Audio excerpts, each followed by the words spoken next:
I am Pastor TJ Morris, aka Bear from the internet. This is my brother and our worship leader, Heath. We're here at Refuge Medical today.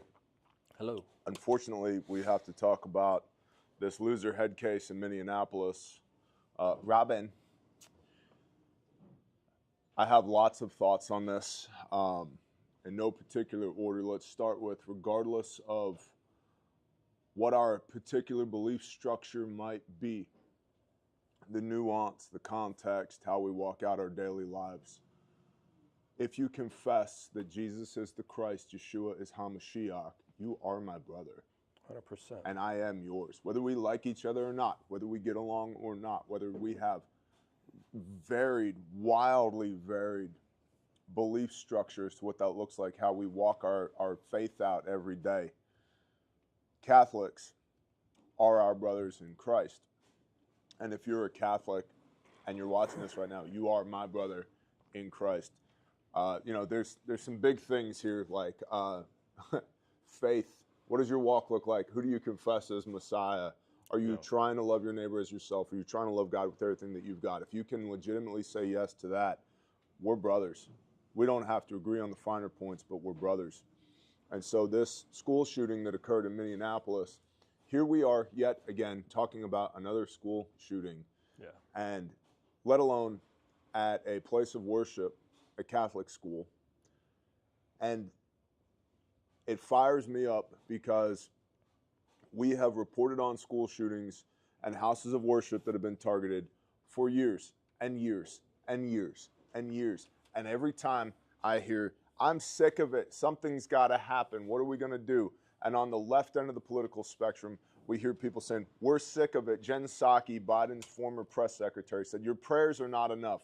Well, first of all, you dumb hoe, yes, they are. Okay? Yes, they are. They're more than enough. Because we fight not against flesh and blood, but against spiritual wickedness in high places. Okay? Nations and principalities. Prayer is the best weapon that we have, not the least effective weapon that we have. However, most of our brothers in faith have been convinced to become really nice guys, soy boys, and not realizing that we are at war. We've been at war since the garden. The Father himself says, I will put enmity between the woman and her seed and the Nahash, the snake, the serpent, Satan. We've been at war since great-granddaddy Adam walked out of that garden for the last time. We have been born into a world at war. And every one of us has been made before we were ever flesh with certain indwelt giftings and talents and delights from the Ruach HaKodesh, the Holy Spirit. Our Father, Exodus 15, verse 3, is a warrior, and we are created in his image. Yep. And so if you're walking into a place of worship or a school where maybe they're like, no weapons are allowed, sell your cloak and buy one. If you don't have a sword and if you're not carrying it, in 2025, with all the threats that exist out there right now, if you can't be willfully disobedient to the laws of man so you can comply with the laws of God and God made flesh for the preservation of life, when some head case walks in and has decided that today's the day he's going to pull the trigger on 20 kids, you can do something about it. You're at the wrong church. You have the wrong belief system. I wouldn't send my kids there. I wouldn't participate in any of that because it's just a matter of time before it's your church, your school, your playground. And if you are not prepared to be able to do something about it for the preservation of life, you're wrong. You're not walking in the model of Christ, who had a sword, who told us to sell our cloaks, who flipped tables and braided a whip when needed, who forcefully rebuked his own apostles. This is a dangerous world that we live in, and it's always been dangerous for the seed of Abraham, for those covered by the blood of Christ. It's always been dangerous for us.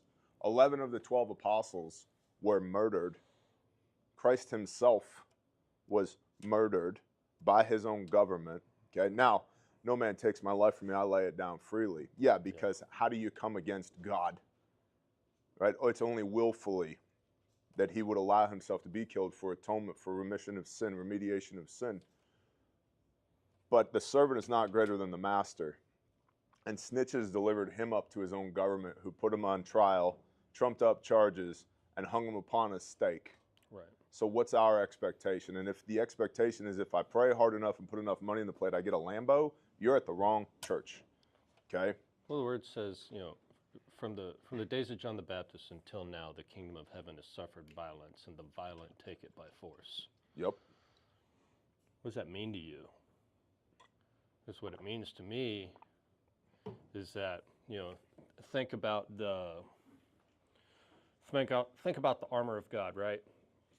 Breastplate of righteousness, helmet of salvation, all of these things. The nods of awesomeness. Right. Is that on there? It should be. You missed one. You've already sanctioned night ops. Updated 2025 version. But seriously though, when you're thinking about the idea of body armor, you wear body armor because you're advancing. Mm-hmm. It says that the gates of hell will not prevail against you.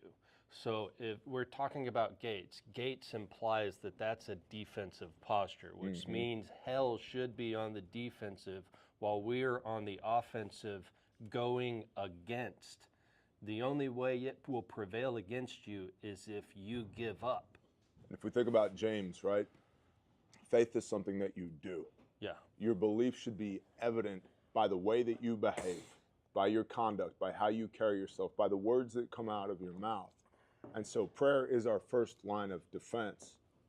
It's the first thing that we should do before we endeavor into doing anything, including going live on the internet. I prayed before we went live. Yeah. Father, give us the words to encourage our brothers in Christ, the men out there, the real men out there.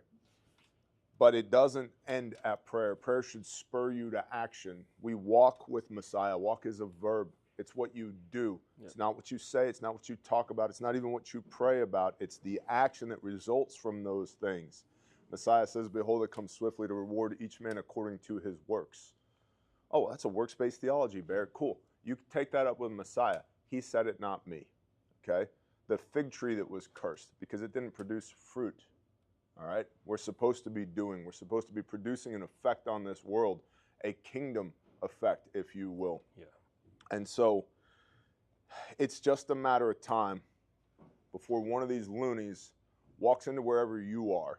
And if you're not properly equipped and trained to be able to do something about it, you're wrong. And I'm saying that to you in love. You're wrong. Before we went live, there's a business card hanging on the wall in my corner of the office right there that's 12 meters away. And we were dry firing on that business card just because. Yeah. Because 3x5 index card right here, I got one switch and everything else in the body is timers. Doesn't matter how many Hollywood movies you've watched. Watch a little body cam footage. All right? We got one switch. It's the terminal T right here, the eye box to the tip of the nose. 3x5 index card. That's your target. Yep. So if you're on a church security team or you're carrying at church, which you should be, every one of you should be carrying at church, regardless of what the policies are. Every one of you should be carrying at school, regardless of what the policies are. Did you just? Yes, I just said that. What's the gun-free zone? Preservation of life. Screw a gun-free zone. How well are the gun-free zones working? Not so great. Okay? How do you feel about that now? And so here's the thing. When we find ourselves in a deadly force engagement, the only way you get out of a deadly force engagement is being better at it than your opponent. Okay, that's why the Big Ten, Exodus 20, there's a delineation between killing and murder. 100%. Murder's premeditated heart condition. Murder is the guy who walks into the school with the rifle and starts shooting children. Killing is putting that sick puppy down so that he can't hurt more people. Yeah. And killing is 100% biblically allowable when called for the preservation of life. It's very different than murder, but again, most soy boy pastors won't even touch that, okay? So I don't care what the sign on the door says. I don't care what the rules and regulations are. It's 2025. The world is at enmity with the children of Christ, and we need the ability to defend ourselves, defend our families, defend everybody else around us who is our brother and our sister. Yeah. Because we fight not against flesh and blood, but against nations and principalities and spiritual wickedness in high places. So this kid, we don't know, but I think we're going to find out. This was a biological male who identified as a female. So they call that trans, Yep. right? We don't know yet, but it's reasonable to suspect Certainly looked the part. that this young man was participating in what's called trans-affirming care. Now, this is wild stuff to talk about on YouTube, even though it's the truth. Right. Okay? So if we get cut off here and Refuge gets its first channel strike, my channel has 2 already, waiting on the third. Like, you already have one? Let's work on 2. Let's do it. Today's the day. All right? We're doing it. Like, Everybody, we're doing this. hanging over my head. No, don't. I'm just kidding. Hanging over my head like a sword of Damocles. This is this third channel strike because YouTube, which is owned by Google, which is owned by a company called Alphabet, how interesting. They don't like it when people say truth, especially truth in love, rooted in Christ on camera, because they are opponents of that. Nations and principalities and spiritual wickedness in high places. This kid was likely on trans-affirming medical care, all the studies of which have shown have no net benefit to the mental status of the patient. None. They do not remove gender dysphoria. They do not remove gender discomfort. Most people that identify as trans, usually around puberty, usually come out of that by their early to mid 20s, says all the data, if you just leave them alone, okay? If you just let them do their thing, all right?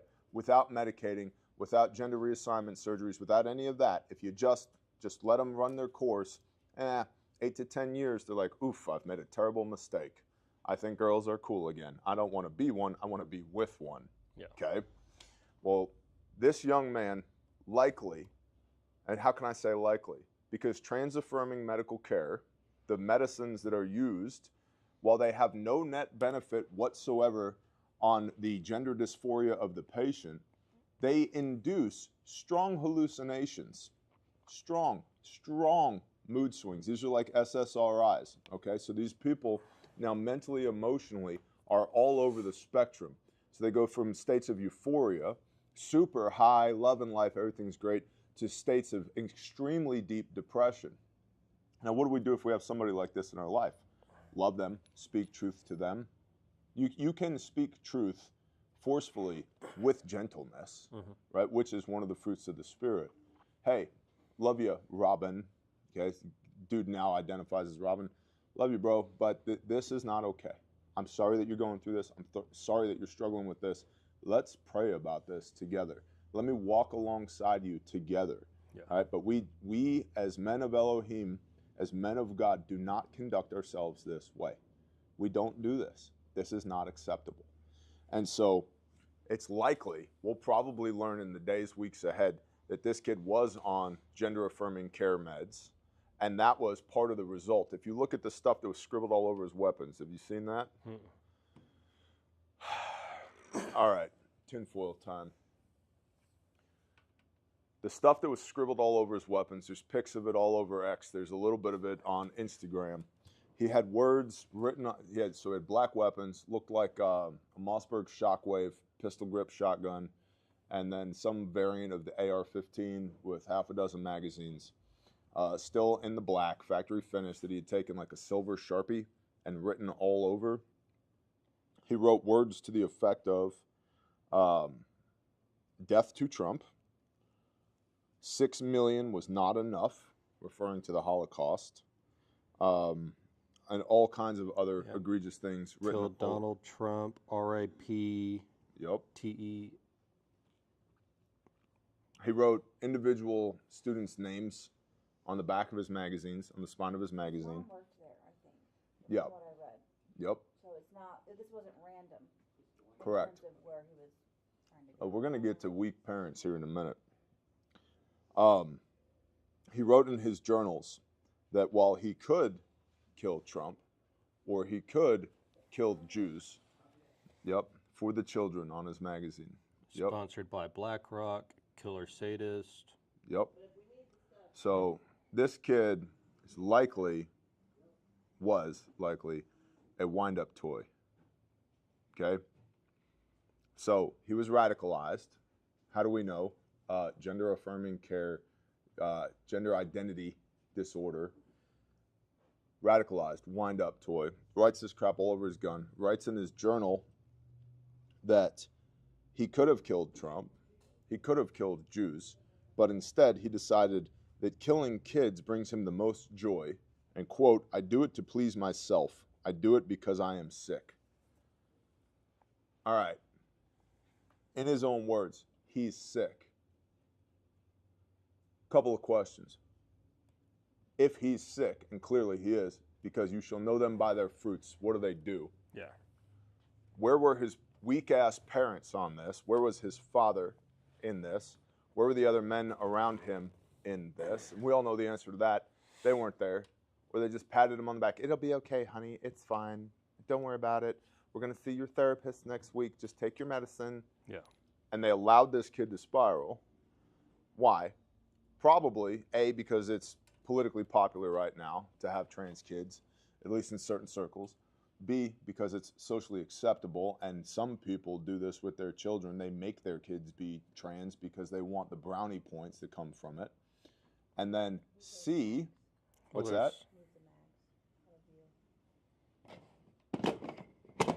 These mags that are empty, these pieces of plastic? That's crazy. There's already a precedence set and established by the Catholic Church that kind of goes in the direction of unholy and unnatural nonsense. I'm just trying to police my words. Yep. But the So- precedence was just already there. Maybe the reason he went into that school is because he was harmed at that school. We don't know that yet. But in his own words, I am sick. I have children. I have 4 children. If one of my children tells me, Dad, I'm sick, and I observe this, I'm going to love that kid with everything that I've got. And I'm also going to remove any ability for them to harm themselves or anybody else from them. 100%. Because they simply can't be trusted with it. Simple as that. So, Like, come here. You're spending the day with Daddy. Come on. yeah, you might. All day, all week, all month. Yep. Come on. As long as it takes. Yep, you're coming to work with me. As long as it takes. Because I am, and here's the point of weak parents, I am responsible for my children. I will answer at the end of an age to the Most High as to how well I have raised my children. We're commanded to raise your children up in the way that they should go so they do not depart from it when they are older. Right. I'm responsible for that kiddo. Okay? And if your kid does this, yes, there's spiritual wickedness. What's up? No, nothing. Okay. Yes, there's spiritual wickedness, but there's also weak parents here. Where was the father? What happened here that the dad observed this and not only didn't push back against it, but he enabled, if not encouraged, his son to act like a girl, to have access to these weapons, to move about freely, knowing that his son is sick and could hurt himself or somebody else. The kid had journal upon journal upon journal. In fact, he told his brother, he said, hey, words to the effect of that thing that happened to you back in the past, you need to get over it. You need to forgive mom. That's super interesting. You need to forgive mom. You need to just get over it, or you're going to spend the rest of your life miserable. PSS, or PPS, postscript. You could read my journals if you want to. I don't recommend it. There's some wicked stuff in there. This was a sick puppy. He said that to his brother to forgive mom? Yep. Yep. Kid was not right in the head. And so why? Why? Where are the parents? What happened? I'm not for, the young man was above the age of accountability, but he was living in his parents' house. Yeah. And I'm not for, so this is biblical, the sins of the father shall not pass to the son. Sins of the son do not pass to the father. But that father is going to have to account for his action or lack thereof for this child who killed 2 and injured 17. Now, I don't know if you've seen any of the pics that have come out from that. Where do I put a tourniquet, Heath? On the appendages. On the over appendages. the arteries, brachial and femoral. Let me ask you a question. If you were shot right here in your left bicep, where would you put the tourniquet? Well, as high as I possibly could. You wouldn't put it down here? No. No. So tourniquets go in between the heart and the wound, 100%. right? Okay. Gentlemen, I know there's ladies in the chat too, but if we go to the biblical precedent of Deborah and Barak, if the women have to do the fighting, something is grossly wrong with the men. Yeah. Now, that being said, we are surrounded by badass women. We are blessed with a life full of badass women. Every one of them can shoot. Every one of them carries med. They've all had training. But if our wives are having to shoot people, it's because we are all dead. It's because there is not one man left breathing, okay? So it doesn't mean that they can't. They can. It means that they shouldn't have to. They're the last line of defense, not the first. So I'm speaking to the men now. Yeah. I should never have to expect my wife to do my job. Exactly. Exactly. Okay? And we are conduits for provision, protection, and blessing from the Most High for our wives and our kids, for our household. We're talking about protection right now. If you don't know how to apply a tourniquet, and you put a tourniquet below the wound, that's unacceptable. They're simple to operate. They're inexpensive. I don't know how many freaking videos we have done at Refuge over the last 4.5 years on how to apply a tourniquet. Yeah. Before Refuge existed on my channel, Bear Independent, I did 4 hours for free, the trauma medicine playlist, on the entirety of the March algorithm: massive bleeding, airway, respiratory, circulation, head injury, hypothermia, expose, evaluate, evacuate, elevate, free. But you didn't prioritize the time, you didn't watch it, you haven't trained, you don't possess the equipment, you're disinterested because you keep thinking it's never going to happen to you. But what when it does happen to you? Come here, Mike. What do you got to say? I was going to say, you want to talk about that kid from Slovakia that came back and taught him how to twirl. Scoot over. Stand here. Talk loud. Talk loud. Hold on. He's in between the mics now. Mike in between the mics. So yesterday there was a kid from Europe, Slovakia, never seen a tourniquet in his life. And we spent 45 minutes with him. Yeah. Ish. Showed him how to put on a tourniquet. He was amazed. He had no clue what it was for.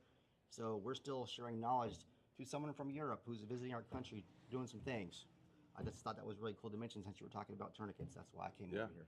Yeah. Do we have students international going to be here tomorrow? 100%. One's, yep, sure do. Showing up tomorrow. Yep. From South America and Canada for this particular class. We've had students from Germany, from South Africa. We've had students from Southeast Asia. We've had students from Alaska. Many, many Canadians who have come. Oh, yeah. And listen, you can get tourniquets from us. You can get blowout kits from us. You can build your own. Go to North American Rescue and TACMed. Okay, buy real stuff. I'm not here to sell you something right now. I'm here to tell you, if you don't possess the equipment and, more importantly, the ability to use it, you're wrong. And the more you learn, the less equipment you need. And I'm confident in saying that nobody trains the way we do. You just can't find our training anywhere. I was on a webinar last night for my herbal class, and they teach a TECC portion, and one of the instructors said they show them how to use it, but they don't make their students. And I wanted to type in there so bad, why don't you make them put it on? It was kind of like a stop the bleed class. We just trained a department on the East Coast. 2 departments, a fire department and a police department. 90 patrolmen, patrol people, let me be inclusive, and about 35 firefighter, EMT/paramedic, who 4 months ago had taken TECC, Tactical Emergency Casualty Care, that's the civilian side, and every one of the fire department had a shitty attitude because they didn't want to be there because they just took TECC 4 months ago. And they all died. And they had on average a 67% casualty rate. Yeah. With no pressure. just apply a tourniquet Abysmal. in under 2 minutes. And they're supposed to be professionals. And these are the people that are responding to your emergencies. Yep. That's right. When I was doing that on the bus, I had my own. I had two on me at all times because, as I told those guys, my tourniquet on the jump bag was in the center of the bag in a plastic wrapper, and I just thought that was dumb. They need to do better. Yeah, they need to do better. Yeah. And so expecting just because we call 911, bless you, Mike, thank you. Expecting that just because we call 911 and the AMBO's coming and the cops are coming, that they're going to solve the problem, that is unrealistic. And by the way, law enforcement doesn't do medicine. Nope. They don't have the training for it. They don't have the SOPs for it. They don't have the qualified immunity for it, generally speaking. And if they do medicine, it should be to only themselves, quite realistically. Law enforcement. Law enforcement's job is to take the hot zone and turn it into a warm zone so that TEMS, tactical EMS, can operate in the warm zone, or turn it into a cool zone so that traditional EMS can operate inside of it. That's right. Law enforcement's job in an active shooter situation is to neutralize the threat, not to render aid. Yep. Okay, and however long it takes to neutralize that threat is time that is ticking by where our casualties are turning into corpses. We have a 4-minute problem, whether it's bleeding or airway. And if it's on yourself, it's really a 2-minute problem when it comes to bleeding because of the rate at which you lose blood from arterial bleeds. Because your level of consciousness at 2 minutes is going to be so low and or non-existent that you're not going to be able to render self-aid. Which means, from a T-Tri-C standpoint, if you're on a church security team, tactical combat casualty care, the care management plan for care under fire, phase 1 of T-Tri-C is return fire, neutralize the threat. Yep. Take them down. So I got 2 minutes to neutralize that threat, which goes back to switches and timers, okay? I got one switch in the center of the forehead, the eye box to the tip of the nose called the terminal T. I got one switch, and everything else is a timer because everything else is a hydraulic system predicated on leaking enough blood out of the bad guy that they lose consciousness first, which means you got to be able to make hits. It's the size of this phone. So That's your terminal T. I've got 2 minutes to neutralize the threat, render self-aid, and move from care under fire to tactical field care, phase 2 of T-Tri-C, which is also when I begin phase 3, which is TACAVAC, which for the civilian side is going to be call 911 and get AMBOs started here now, but law enforcement first. And so when law enforcement arrives, their job is to take a hot zone where bullets are still flying, where bad stuff is still happening, from a hot zone to at least a warm zone that maybe in your jurisdiction you might have TEMS, tactical EMS, which are medics that have plate carriers that go in behind law enforcement. If you don't have that, then it's got to be a cool zone first. If you remember back to the Uvalde shooting, remember that? And the Uvalde Sheriff's Department, rightfully so, got a ration of shit, and they should continue to, because their SOPs were garbage, and they delayed and they delayed and they delayed going in and turning the hot zone into a cool zone so EMS could operate. What does this mean for you? You have to be able to render aid. You have to be able to press pause on the clock. That 4-minute problem, that's a 2-minute problem if it's me or if I'm really concerned about my patient's survivability, because at 2 minutes on ephemeral bleed, that's 50% of blood loss, which is irreversible hypovolemic shock. Yep. Bunch of big words. 2 minutes. So when was the last time you drilled shooting the terminal T at whatever the longest distance is in your school or your church, putting hits on the terminal T, index cards, boom, boom, boom, boom, boom, boom, set up 3 index cards, 2 hits on each one, render self-aid, say TQ to the leg, and then move into care under fire while simulating calling 911.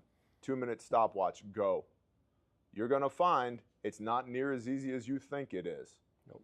And if you can't make hits on your target, my church security guys, my bros at church who are concealed carrying, good for you. If you can't make hits on that target, you're making the problem worse, because now you're shooting people that don't need to get shot. You're shooting innocent bystanders and good guys, not bad guys. So it's not enough to have your gun on you, and I shoot a box of ammo every 6 months at the range, slow fire from behind the plastic divider at the range. It's not enough.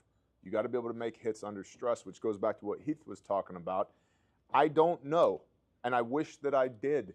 I don't know another organization that is training the way that we train here with stress-induced, scenario-based training for civilians, let alone law enforcement, EMS, fire, and DOD personnel, but for civilians, because you need to know how you're going to act when there's shit in your shorts.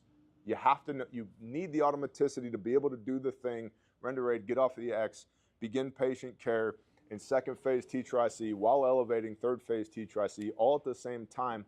And everybody else on your team needs to know how to do it too. And I got to know how Heath is going to act when there's a problem. He's got to know how I'm going to act when there's a problem. And if we introduce Terry into the mix as well, we all got to know how to operate together, which means training. It's not enough to show up on Sunday morning or Friday evening or Wednesday night Bible study with your stuff on you if you don't know how to use it. Yep. Which is where if he Fired knows up I've today. got a weakness, he can help cover that weakness and vice versa. You're like, hey man, you know,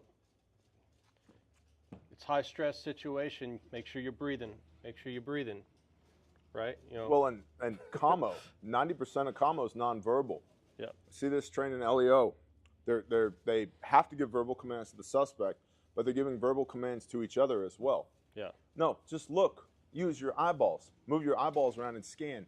Because if Heath is pieing around this door, and then he starts shooting, that tells me there's something that needs to get shot over there. Yeah. Heath doesn't have to tell me, hey man, I'm going to try and shoot this bad guy over here. I know. No way. That's crazy. All right, so now how do I support him in that role? That's the mission. Yeah. Neutralize the threat. And it's security first, then medicine. That's why it's S March E. Okay, security first, then medicine. And everybody, I don't start working on casualties while Heath is trying to neutralize the threat. Yeah. Because if we don't neutralize the threat first, we make more casualties. So it's threat down first, then medicine. And everybody gets this wrong. DOD, LEO, EMS, fire, civilian, everybody gets it wrong. Security first, and security always, then medicine. Yes, Raren? Spartan O Negative said that he worked for the Ramsey County Sheriff's Department for 4 years from 2020 to 2024. Hazmat cleaning and the right. They don't carry tourniquets, and if you ask them, they say they don't need one. They're not worried. They should be. I don't Cops know if get it's a shot in the tyranny or arm all not. the time. So Spartan O Negative said he worked for the Ramsey County Sheriff's Department for 4 years. And if you ask them, they don't carry tourniquets. And if you ask them, they'll say they don't need one. They're not worried. So a proverb comes to mind. It's a little arrogant, if you ask me. Hubris comes before the fall. Yeah. Tourniquets save lives, man. And it's not just tourniquets. That's the other thing for all my homies out there. We're like, yeah, I carry a tourniquet. I got a soft tee. I got a cat. I'm running that snake staff ETQ Gen 2, whatever it is. Okay, cool. Where's your blowout kit? Right. Where's that? Got Ta-da. everything I need. Gloves. Chest seal. Chest Wound seal. packing gauze. Tourniquet. Tourniquet 1, slick kit. Even a flat of duct tape. ETD. We got all the things here. Boom. And I'm no one. It's redundancy right there. I'm not a cool guy. I don't operate. I'm not a law enforcement officer. I'm not an EMT. I'm not a paramedic. I'm a business owner in eastern Oklahoma that has taken the time over decades to learn skills. Skills weigh nothing and they go with you everywhere. I have all this stuff on me.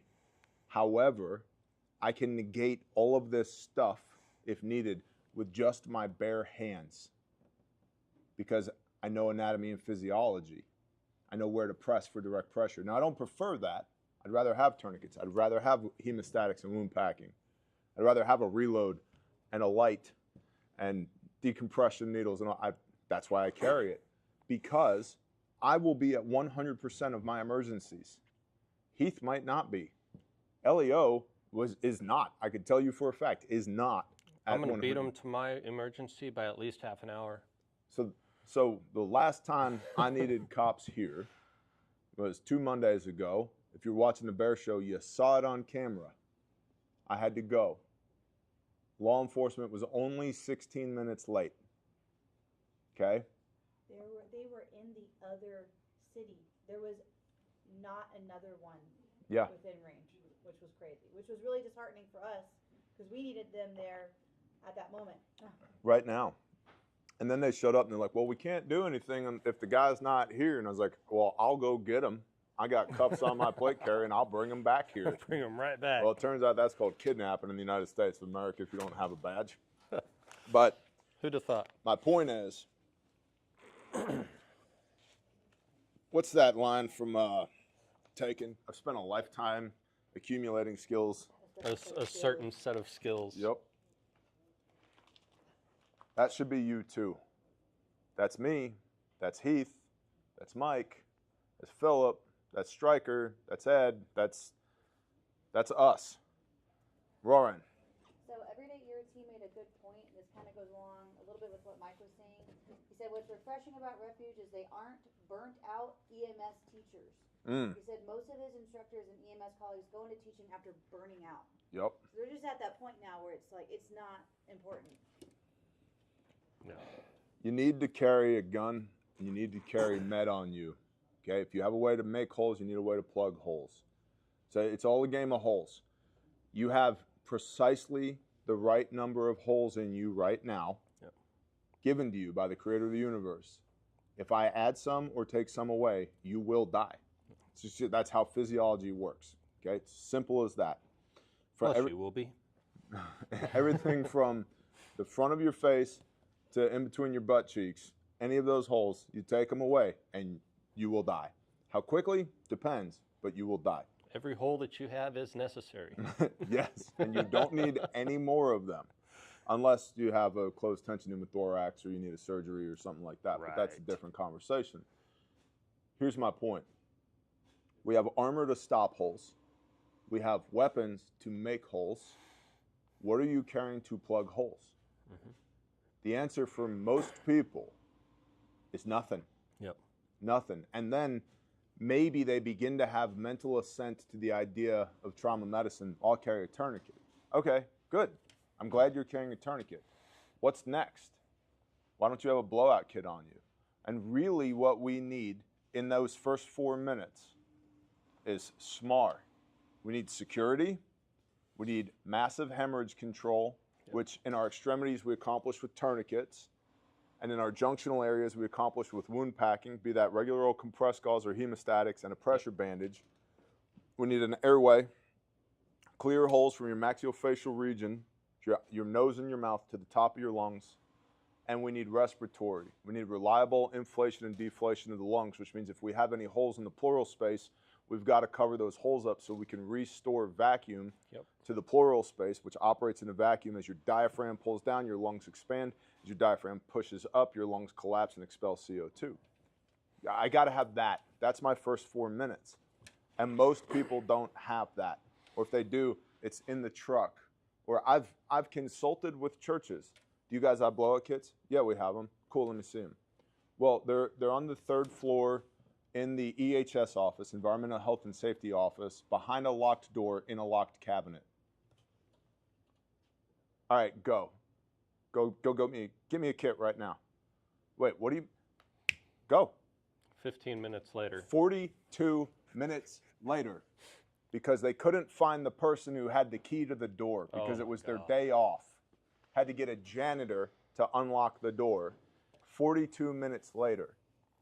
At a church that seats 2,500 people, facility worth tens of millions of dollars, and the blowout kits are 42 minutes away.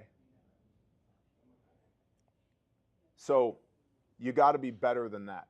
You know what irritates the hell out of me is the freaking cognitive dissonance of people across the board who are like, oh, well, that'll never happen to me. That won't happen here at this church. The Father's going to protect us. Or that won't happen here at this school. That'll never happen to me while I'm on my beat. That'll never happen to me while I'm driving my car. Like, it's normalcy bias. And you have to pressure test your preconceived notions. Yeah. It's normalcy bias. What if? It's the what if game. And you can do yourself a favor today by playing the what if game on your lunch break today. Just start asking, what if? What if I get into a car wreck? What if somebody walks in here with an AR or an AK? Which, by the way, I am a Second Amendment absolutist. 100%. Because the way that we deal with deadly force engagements is being better at deadly force than the bad guys. I think if you can afford an A-10 or an F-22 or an aircraft carrier, you should be able to have one as an American citizen, me personally. To say the big argument right now is about the $0 tax stamp and the NFA and suppressors and, you know, Class 3 FFL weapons. Bro, that should be a given. That should, if you want to EDC a belt fed, you should be allowed to do that. Yeah. But you got to play the what if game. What if somebody walks in here with an AK or an AR and starts shooting? They've got a pistol in their waistband and they just start shooting. What do I do? Then what? Then what? Then what? Well, I'll just shoot the guy. Okay. Where? Where are you going to shoot the guy? Phase 1 for care under fire begins with return returning fire. How good is your tap rack bang drill? Can you reholster under stress? Oh yeah, I'm good. Can you reholster under stress on the ground behind cover? What is your plan to restrain somebody? How are you going to restrain them? And what position are you going to restrain them? Yeah. Ideally, face down with their hands behind their back because you take away as much mobility away from them as possible. Okay? If you put them seated on their butt with their back against the wall, you gave them something to push against the wall with the largest muscle group in their body, their quads. So now you have a mobile threat that's now moving about. Oh, and by the way, did you search the person? Do you know how to search somebody? Because they could have a, I don't know, cuff key on them. Okay?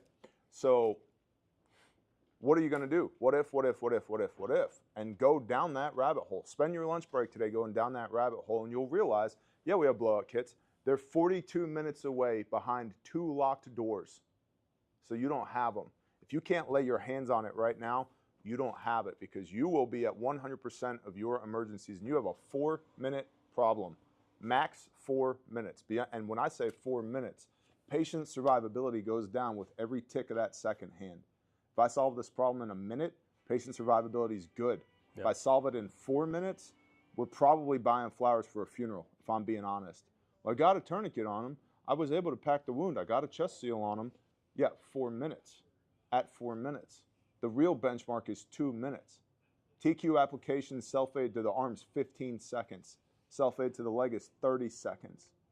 So can you put a threat down, throw a TQ on your leg, make sure that that threat is then neutralized, restrained, face down, hands behind their back, searched, and then begin care under fire. We'll move from care under fire to tactical field care, which is when aid bags come out, and begin the elevation process, calling in 911, knowing where you are, what part of the building you're in, giving an accurate description of what the situation on the ground is, including what you're wearing and the fact that you're one of the good guys because you shots fired too, to start law enforcement to your position so they can take a hot zone to a cool zone so that EMS that's stationed out in the parking lot or across the street can then come in and do their job. Can you do all that in under 2 minutes? And if the answer is no, drill it. Because you talk about a 2-minute problem. Yes, it is a legitimate 2-minute problem, but really at a minute and a half, you begin to enter into the stages of compensatory and decompensatory hypovolemic shock. Hypovolemic shock, which means your body does not have enough volume of blood to be able to maintain function and push oxygen to the brain, which means you black out. Yep. You're coming in and out of consciousness. So that's a problem. It's a problem. Lauren, you had your hand up? Oh, there's that moment of, this can't be happening. And I think PJ talks about that in the women's self-defense class. Like, this can't be happening. This isn't real. You can't even enter that moment. You have to skip over that and move past that because that little bit of you freezing could cost you. That's another thing that Pastor Joe says. True. I love our pastor, former Special Forces, He's so Pastor good, Joe man. Fox, Viking Preparedness and Shofar Mountain. And he has trained, I don't know how many hundreds of us for free over the last decade because he cares about his people. Another thing that Pastor Joe says is contemplate the unthinkable. do yourself a favor and contemplate the unthinkable. That would never happen. Well, it is happening. It's happening right now. What are you going to do about it? Which goes back to James, faith is what you do. I throw up a real quick prayer. Father, I need you. We got to solve this problem, and then let's get to work. And it's all the automaticity that comes with that, and having the tools on your person to be able to solve this problem appropriately in as short a period of time as possible. And I'll tell you guys this. Years ago, when I first started training this stuff, I was a hot mess. I was a hot mess. Couldn't shoot, couldn't do medicine, couldn't move, couldn't communicate, couldn't do any of that. And I sucked. Well, we're good at it now. We are professionally compensated to travel North America to teach this to people. Yep. And we're busy. Praise the Most High. We're busy.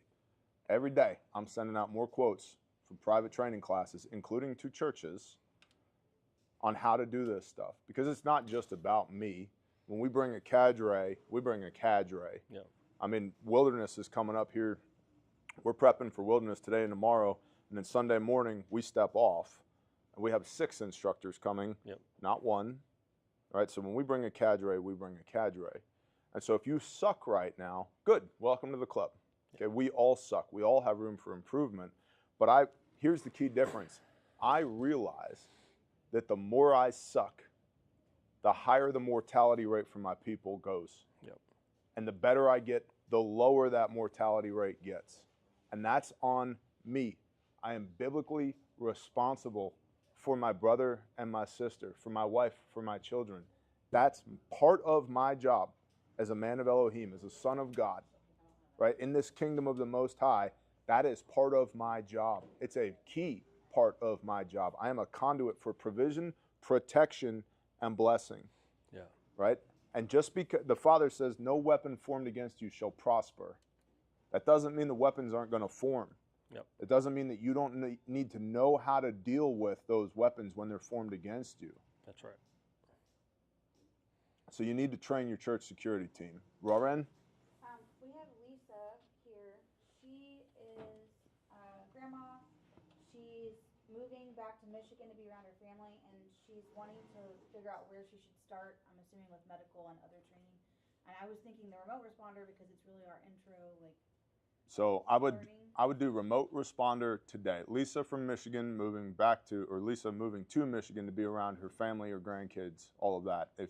I don't know if you guys can hear Lauren or not in the chat. Have they said that? I don't know if they can hear me or not. So I'll repeat the question. Lisa is moving to Michigan to be around her grandbabies and needs to know where should she start with training. Remote responder today. I would do remote responder today. It's at refugemedical.com.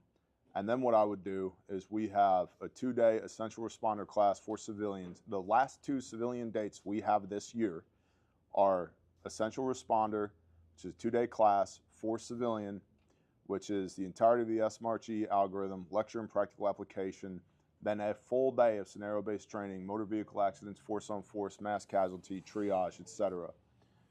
That is October 26th and 27th here in Spiro, Oklahoma. If Indianapolis is closer for you, Nick and Al, who are our bros, Refuge training partner, have a 2-day ER that they're doing, essential responder, that they're doing in Indianapolis. Yeah. And those are some great guys. They're phenomenal. Don't be afraid. If you're in the Indy area, you're in states surrounding, and you want training, go get training from those guys. 100%. We have blessed off Nick and Alejandro.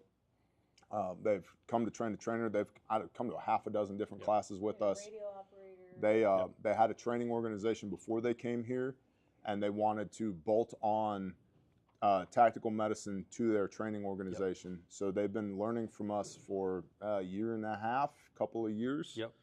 And they are qualified, approved Refuge training partners. And they have a class in Indianapolis coming up. That's on the training tab at refugemedical.com. So I would start with essential responder today. For all of you listening, remote responder. Thank you. Let's start with remote responder today. You can do that on your couch, in your cruiser. You can put it up on the big screen at church. You can watch it in your firehouse, wherever, okay? You can watch it on your lunch break today. It's about 2 hours long, so maybe do half today, half tomorrow. And they can use Labor 20 to get it 20% off. Yeah, well, Labor 20 as well. Now through Labor Day, gets you 20% off everything in the store. But I would start with the remote responder today.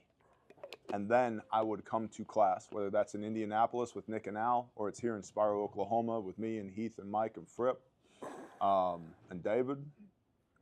Come to class on the medical side and understand we will give you the skills. You will develop the skills while you are here for massive bleeding, airway, respiratory, circulation, head injury, hypothermia, everything else while you're here. And we will make you do it under stress. That's the first inch of the tip of the iceberg.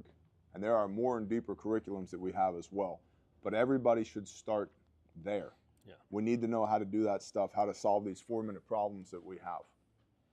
From a firearm standpoint, if you've never shot a gun in your life, never, you know, or I did, but it was a rifle with my daddy 40 years ago, okay, you don't know how to use a pistol.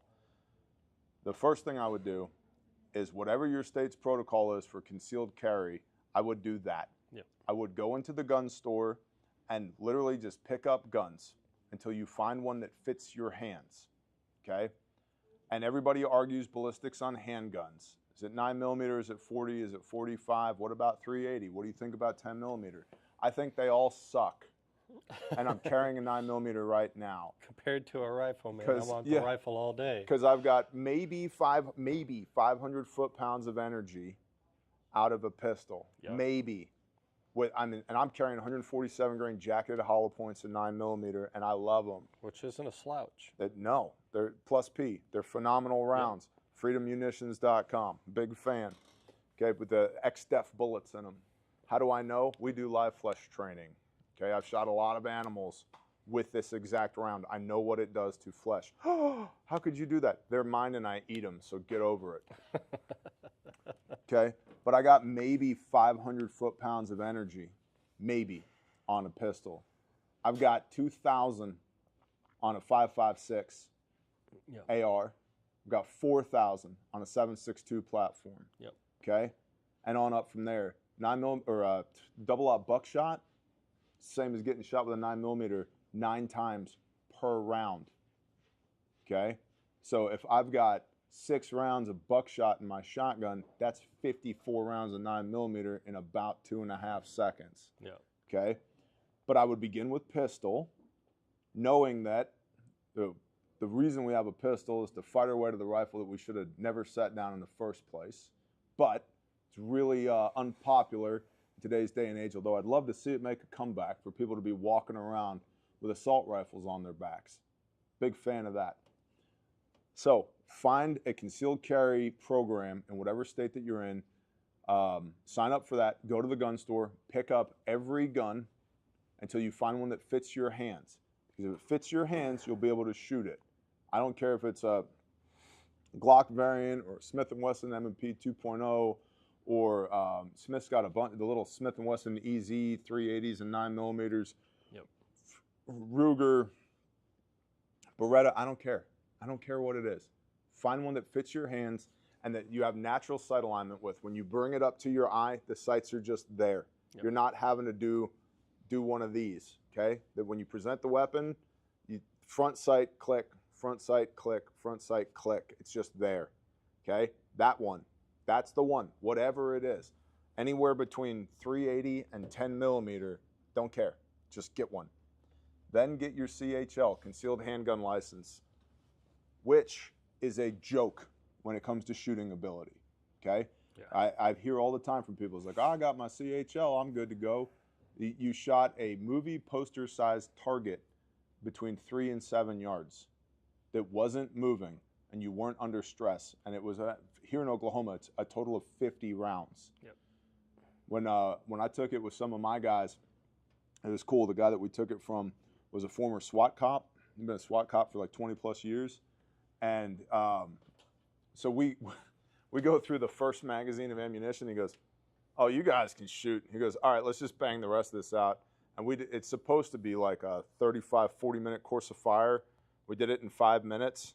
right? From as far as we are from the Yep. camera, Yep. from 3 yards back to 7 yards.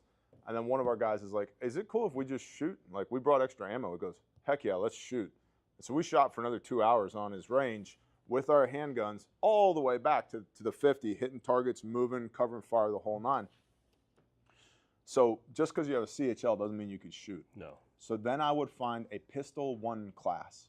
So going to teach you basic firearm safety, the four rules of firearm safety, basic handgun handling, coming out of the holster, good grip, presenting the weapon, good sight alignment, good trigger press, breathe, click, ding, make a hit. All right, do that over again.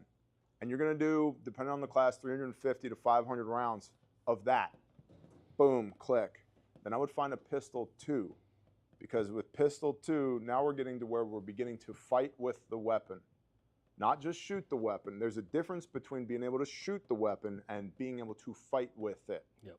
Reload under stress, clearing malfunctions under stress, maintaining situational awareness, That's right. shooting from behind cover, around cover, communicating to Heath, 90% of which is nonverbal. Yep. Okay? That's the progression there. Gun store, find a gun that fits my hands. CHL, get qualified on a giant target piece of paper, get the little license that you could carry around. Get 500 rounds of ammunition, find a Pistol 1, shoot that. Get another 500 to 1,000 rounds of ammunition, shoot a Pistol 2. And now we're beginning to get to a level of proficiency where if you walked into my church and you were holding a weapon, you had a weapon on you, I'd be like, all right, cool. Yeah. We have SOPs. What they are doesn't matter, because if you walk into our church with an AK, well, you're not even getting into the church with an AK. Literally no time before You're not even getting into the building. Not even getting into the building. We're going to see you before you get there. What's funny is it's like some people are like, we have a church security team. I'm like, our entire church is packed. Is a security team. Yeah, if they are a legal adult, there's a weapon on them. Yes. And the kids will bite you. We've trained them. They're like little velociraptors. They'll swarm you, bite your knees and your ankles, take you down. But you have to be able to make hits. You have to be able to fight with the weapon. And I will say it one more time when we're talking about training the church security team. You have to know medicine. Yeah. You have to. Because law enforcement isn't coming in until you call them. And EMS is not coming in until law enforcement calls clear, taking the hot zone to a cool zone.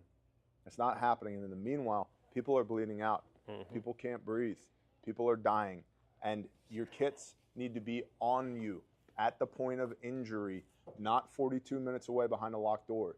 Well, it's only 90 seconds round trip to that office. The doors are locked. What are we going to do? Okay, they have to be on you. Yes, Lauren. Rose Stoller said, we need to investigate on training persons with physical disabilities for emergency training, help them to learn what they can do until EMT arrives. We have trained so many people with physical disabilities. One of my favorite students is Francesco Magisano, Oh, such a Achilles International, fantastic individual. marathon runner from New York City, who is all the way blind. Has a walking stick. Has a walking stick, has a service human that he brings with him wherever he goes. Who is also a fantastic phenomenal, individual. phenomenal Did human. better than our seeing students. Oh, yeah. Yep. Oh, yeah. And we've trained people in wheelchairs. We've trained people in powered chairs. We've trained people who can't see. We've trained people who are missing a hand or an arm. We've trained people who are missing legs. We've trained deaf people. We train, okay? You fight with what you brought. And I'm not in charge of what you brought. You are. Yep. Okay, so if you're differently abled, if life or the Father has given you a different set of abilities than I have, so be it. I have 19 bad vertebrae in my back. 19. Now, I was prayed over, and it's way better than it has been in the last 20 years. But this is what I fight with. I've got nerve damage in my hands. Hips and knees aren't great. All right, this is what I got. This is what I fight with what I brought. We've trained individuals with prosthetics. Yep. Like, you're only ever going to have what you have in the fight. We have trained literally between the ages of 7 Yep. and 87 have come to class. Literally 7 to 87. How And long is a everything in generation? between. 70 years, 80 if by strength. Okay? So we've trained children to our gray-haired, gray-bearded elders, because you fight with what you brought. And we've trained, when it comes to background, from stay-at-home moms to cops to truck drivers to construction guys to Navy SEALs to special forces to fire to paramedic to EMT to wilderness EMT to All walks of life, man. it doesn't matter, because human physiology, basic physiology, is the same. I got to keep blood inside the body and make sure they can respirate. We had a gentleman a couple classes ago sat right there, and he raised his hand at the end of the class. And he said, "I have a confession to make." I'm like, "Oh no, is this like a pastor thing? Do we need to go outside?" And he said, "I have a confession to make. I've spent the last year getting my EMT through the NAEMT, National Association of Emergency Medical Technicians. I spent a year on that. And I have learned more in this classroom in the last 2 days than I learned in a year of NAEMT. Yep. Thank you." And the reason for that is we make you do it. Yep. Okay? We will make you uncomfortable. We will never make you unsafe. But you got to know where your limitations are. And when your brain says it's time to give up, your body's only halfway done. Yep. Which means you need the automaticity to where the brain is now not part of the equation. We're just doing the things that have to happen. And then afterwards, we can go, "Oh, that was crazy. Yeah. That was crazy." So, yeah, if you're differently abled, cool. You're in good company here. We've trained dozens of people. Of the thousands that we've trained, dozens of them have been differently abled, and they're some of our favorite students. I love it, because for me, it's like, well, how are we going to teach this to this person? It forces us to figure it out. Yeah, we have to improvise and adapt to the student and what we're being presented with. You know, we still have to learn. And, you know, that's the best thing about teaching. You know, when we came back from Georgia, my father-in-law, he asked me, it's like, "Well, did you learn anything?" Because in my experience, and this is him speaking, you know, if you're teaching and you don't learn something yourself, you're not doing your job right. Yep. And we're learning all the time. Every class. Yep. Every time we are learning ourselves, and this is incredibly important for continued education, for us as instructors to be able to learn and prove our learning to you. It's important. It's a blast. I love it. It's the best JOB that there is, man. Oh, it's fun. I love teaching. I love instructing. I love seeing students get it, seeing it click. Yeah, yeah. I love seeing when they have mental blocks or they have hurdles that they overcome through the process of training. Oh man, I love that. That's my favorite thing, especially whenever we've got, you know, a young mom or something like that, and they're just stuck in their own mind, just scared out of their mind, and I'm like, breathe. Yep. You can do this. What are you going to do if this were a Walmart? Yep. I love it. People find their inner badass. Yes. Where they refine Absolutely. it. They either didn't know it was there, or they forgot that it was Right. there. Right. Right. And it's like, oh, you have that gear. You can go there. You and they're can. like, I can go there. I was like, you did. Yeah. And encourage and build them up in it. Lamplighter, how are kids registered to be trained? Do they just come along with the grown-up if they're under a certain age, or can they be registered separately? Thank you. So it depends on the age of the child. We have a curriculum called Mommy and Me. Now, dads can come too. Probably need to change it. If you're a single dad, I would recommend coming. I'm just saying. You're shopping for a life companion. But we have a curriculum called Mommy and Me that is specifically for like 7 to 12. And then at 13-ish, and it depends on the maturity of the child, because 13 is a wild age, man. Some of them are They're just not grown all the toddlers, and some of them are young adults. Yep. But at 13-ish, and they can come to class. Now, I will tell you this. There are images and videos in class that are not there to be gory. They're not there for shock factor. They're there for teaching. You will see what critical bleeds look like. You will see human bodies that are not in the shape that they were created in. They are necessary for learning. Yep. But with that said, it's very graphic.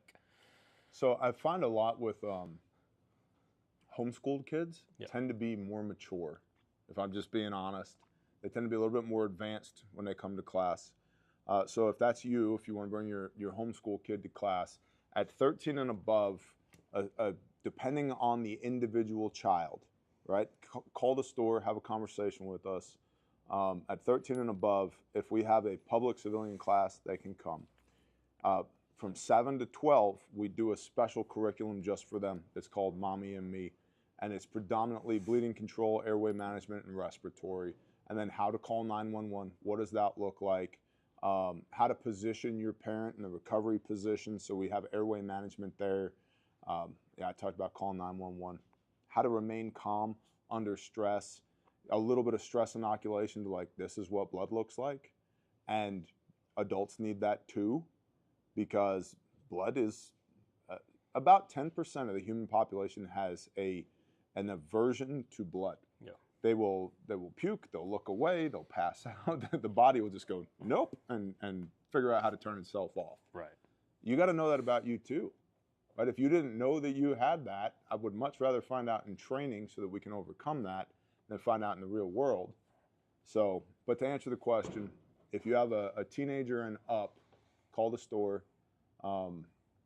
It's based upon maturity and your ability to be honest with yourself and with us about how advanced your child is.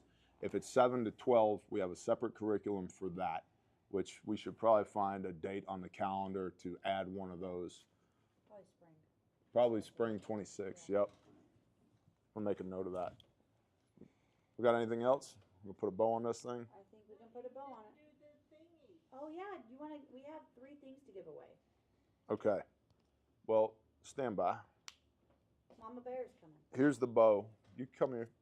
Here's the bow we're going to put on this conversation. If you today are one of these people, me included, that's screaming, I'm sick of it. Had enough of this. Had enough targeting children. Had enough targeting places of worship. I've just had enough. My question to you is, what are you going to do about it? Yeah. If your behavior doesn't change because of this, you're full of shit. Do better. And I say that in love as your big brother in Christ, because we all have room for improvement. True? True. I have so much room for improvement. Come here, So beautiful. much. Come here, beautiful. Tell the people who you are. He said it first. Before we hop off too, we have a prayer request that we can do at the end. Okay. Okay. So, for those that don't know, I am T's wife, General manager. General Manager, Harmony. Before that, you were our inventory specialist. You were our designer. You were our social media person. You were customer service. You were website management. You were email marketing. You were therapist. You packed kits. Mm-hmm. You were also in our shipping department. Yep. You know every part of this company. Yeah. Yeah. Yeah. Yeah. I kind of started it. You did? It was your great idea, but I'm the one that made it really fabulous. Yeah. So, Gentlemen, who has found a good wife, right? For she is more precious than rubies. Yeah. thank you. You're welcome. So, to that, I found these Ready Hour emergency thermal blankets sitting on one of my bookshelves. So, for the next 3 orders that we get that are $2.99 or more, I am going to send you one of these 3 thermal emergency blankets And these for things free. are awesome. They're thick. They are super, super thick. Yeah, it's not like your And- standard Mylar. So you can actually utilize them, depending on the situation you're in, you can utilize them as a reflective material, to Like a fire. reflect heat, but you can also use it as a signaling device, which is incredibly important, especially if you're in a wilderness situation or what have you. And wilderness can also be urban. We do wilderness responder training and all of that, which if you want that training, come on. Hey, stick them under the seat in your truck. Yep. For real. Winter's coming. For when your car breaks down, Yep. you're stuck on the highway. But these are really high quality, fantastic pieces of kit that she's being gracious enough to give to whomever gets, what is it? $2.99 or more. Next 3 purchases. I only got 3 of them. It's a So lot like that, which is what should be in your church if it's not. 100%. and then we've got the Labor 20 code going on right now as well. So you can get 20% off of your purchase. Yeah. Hey, also tell them this. We went from inventory 125 to 12. To 12 That yesterday. on our chipper patches. Yeah, it was, On there the- were a lot of dings going on yesterday. Yeah. Like, what was it, a chipper patch? This is still my favorite patch. Those don't stick around. They don't I told stick them that around. They yesterday. come in and they're gone. We're down to 12. And they If you come- want one, get one. They come with the backing, so you can attach it Yep. wherever you want. If you don't have Velcro in a certain place, you can Squared away, ready to go. attach the back. Throw it on your and- hat. We did have a prayer request from Red Flyer Media. Please send prayers for my son. He has a big lump on his thyroid and getting biopsy today. Oh, I know her. She's a good one. Rebecca. Thank you. You're welcome. The lady. The son. Yeah. Red Flyer Media's son. All right. Good morning, Father Yahoo. Father, we have a prayer of intercession for one of your sons. Father, I pray that the biopsy would go well, that whatever your will is, that it would be done, that you would be with all the medical professionals, that they would operate in competency led by your Spirit, and that you would give comfort and peace that surpasses all understanding to the family and to your son in this time, that we would remember to fear nothing but you, and that no weapon formed against us shall prosper. Father, you are the author of life, and you are sovereign over our health. And so we ask that there would be healing, that there would be miraculous healing here that is literally inexplicable to the medical community as a witness and testimony as to how good you are, how much you love your children, and how powerful you are. Father, Yah, whatever may come, I pray that you would be swift to turn your face towards your people today, that you would deliver healing, that we would be heard when we call upon your name, and Father, that you'd be indwelt in this situation, not because we're awesome, but because you are so good to your children. Father, let us remember today how much you love every one of us, how precious we are in your eyes, that we were created for a purpose, and for a time such as this. I pray that you give us wisdom and discernment by your Spirit, that you would allow us to operate in meekness, Father, and that you would continue to walk after us as we walk after you. Thank you for the atoning sacrifice of Messiah, by whose stripes we were healed. We love you, and we praise you. In Yeshua's name, amen. Amen.